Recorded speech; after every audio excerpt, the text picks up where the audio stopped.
Hey travelers, Mag, I, and Inextricable Fate here on day 233 of our trip around the United States. After a long series of drives along roads that can be risky due to weather conditions, I like to have a play day in the schedule that I can cut into if I need to gain extra time, or that I can use if we happen to be on time. And as expected, Pacific Coast Highway did give us some trouble, and we had to work our way into page 100 by coming around all the way from the top. Despite that fact though, we still ended up exactly on time where we should be on the schedule. That means that today is a play day. We have no real significant miles to cover whatsoever. Our route has us only going 80 miles from here in Pleasanton, dropping down south through San Jose, and bringing our day to an end when we go just a little west of there into Sunnyvale. Our schedule for the day has a ton of virtuals and a lot of geocaches with high favorite points. So those 80 miles are going to fly by as we go from one scenic spot, an interesting piece of history, to one good find and one clever camouflage job after another. I'm expecting today to be a really good, fun day of geocache as we get ready to hit the road together over the next week in California. So let's see what kind of surprises today has in store. Come on, let's go. Our day begins with the Historic Crossroads murals, located under the freeway underpasses of I-68 at Dublin Boulevard and Amador Valley Boulevard. Created in 2003 by a team of local artists consisting of John Pugh, John Worley, Herschel West, Dakota Warren, and Danielle Galvez, the Crossroads mural depicts an illusionary arched colonnade telling the story of Dublin over time. In total, this 200-foot long, 16-foot high mural covers 4 wall areas under 2 long freeway underpasses. Historical figures stand out in front of the murals and around the columns, hinting at historical subplots throughout. The timeline of the murals is also shuffled together, showing men on horseback and Spanish explorers wandering their way down modern American streets. I often say that getting to see murals in big cities or small towns can give you valuable insight into the history of the area, and the Historic Crossroads murals are certainly no exception to this rule. This was the perfect way to start our day and get introduced to the city of Dublin and its history stretching back all the way to the Native Americans, the Spanish explorers, and working itself up through history to more modern times. After thoroughly exploring our way through the history presented in this mural, we made our way just a short ways down the street to Livermore to visit the world's longest lasting light bulb. The light burning here in the fire department building has been noted by the Guinness Book of World Records and Ripley's Believe It or Not. I love all the world's largest, smallest, and any world record holder. This one you would not know without actually looking at the information though. The light bulb you see above our heads, Eureka. This light bulb has been continuously burning since 1901, with a brief period, when I say brief, I mean less than 30 minutes, where it was changed out to be moved here. But other than that, this is a Guinness World Record holder in all its glory. Our adventure for the day carried us steadily from Livermore through Dublin, Pleasanton, Verona, Warm Springs, and eventually into the city of San Jose. These cities all merge seamlessly into one another, making it difficult to tell where one ends and another begins. The dividing lines on the map made as little difference to Inextricable Fate and I as they did to Aichan. We just enjoyed making our way from one geocache to the next, enjoying whatever sights we saw along the way. Let's get to know Inextricable Fate just a little bit better. When did you start geocaching? 2009. And how many geocaches have you found?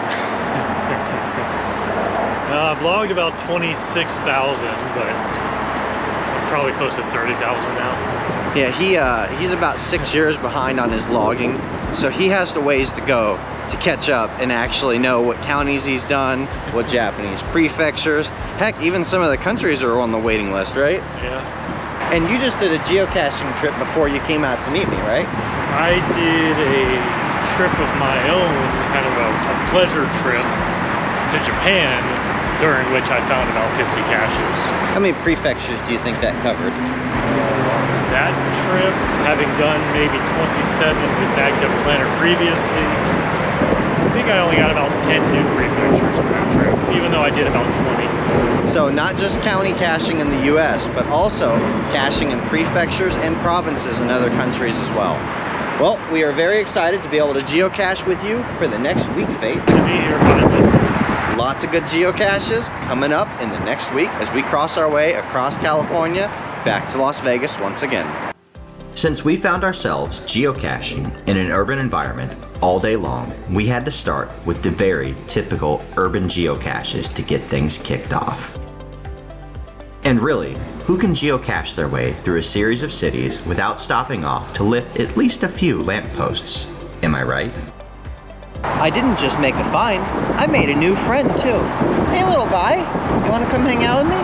Come on, where are we going next? Next destination? Climbs unknown. We did not stick to standard geocaches all day long though. Once we got ourselves warmed up with a few lampposts, we began to make our way into some more difficult listings. For many of the geocaches spread throughout this area, we would spend quite a while at the ground zero before we finally decided on something that seemed just slightly out of place, revealing a geocache to us. Sometimes, the find itself might be rather quick, but the retrieval is where we would have to question what needed to be done.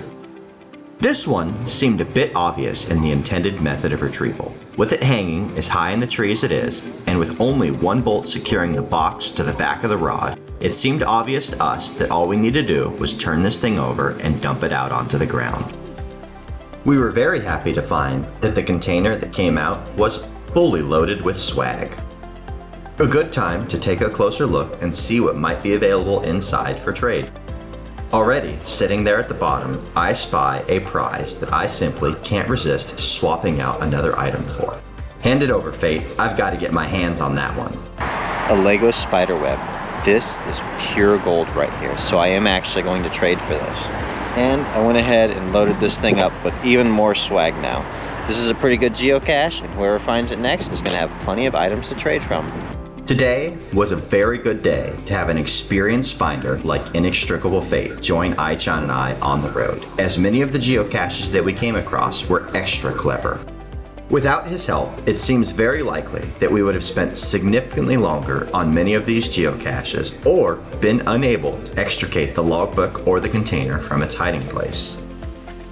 And just as importantly, we came across several geocaches that were pretty darn filthy on the inside. Not wanting to get my hands dirty, I made sure to take a step back and let Inextricable Fate do all the work on these kinds of geocaches. Thank you for being willing to reach in there and put hands on that one. Oh, look at this. A little toilet in here. Yep. And then if you get real close, you can hear it. Excuse me, everybody. But for the actual logbook, you gotta get your hands dirty on this one. Oh, we got one floating to the top though. On approach to the end of our day, we finally made it into the city of San Jose, the largest city in Northern California, both by population and area, with nearly 1 million people living here. This city is notable for its cultural diversity, affluence, and innovation, dubbing itself as the capital of Silicon Valley. Here in the downtown area, you will find a rather unique Veterans Memorial, the likes of which we have not seen anywhere else in the country. 76 white flags on stainless steel poles stand in formation behind a glass wall imprinted with photos of local soldiers and correspondence they sent back home during their time of service. The threshold in front of the glass is inlaid with military insignias, bearing the standard 5 that most veterans memorials hold, as well as one for the Merchant Marines. In front of the Children's Discovery Museum of San Jose, you can find the parade of animals within the Discovery Meadows. This set of bronze animal statues was created by Michael Boris in 1991 to represent creatures that might be found along the Guadalupe River. The animals stand so that the hawk and fox are eyeballing the rabbit and frog as potential sources of food. The real draw for us here, though, was Monopoly in the Park, a larger-than-life-size version of the world's most popular board game and the only Guinness Book of World Records attraction found here in the city of San Jose. This 930-square-foot board is also fully functional. Players can make reservations with the city to come out here and play with full-size hotels, houses, and dice for a great game in the park. All right, travelers, that is going to do it for our first full day geocaching Inextricable Fate. And it turned out to be a great first day. With no major miles to cover, we were able to take a leisurely pace, working through our targets one at a time, tracking down the geocaches that had a lot of favorite points, and the virtuals, getting to see the sights of the city, many fun murals along the way, and a lot of interesting geocaches. I'm excited that tomorrow we're going to have another day where we can take a slow pace and find a lot of fun geocaches at a lot of scenic sites, because this area is ripe with both of those. We appreciate you guys joining us here, and we hope that you like the giant Monopoly board as much as we do. We started off the day with a Guinness World Record of the longest light bulb still in operation, and we end the day with another Guinness World Record of the largest Monopoly board. Not a bad day in my opinion. Would you agree? I agree. Like this video, subscribe to stay tuned for daily updates, and we'll see you out on the trails.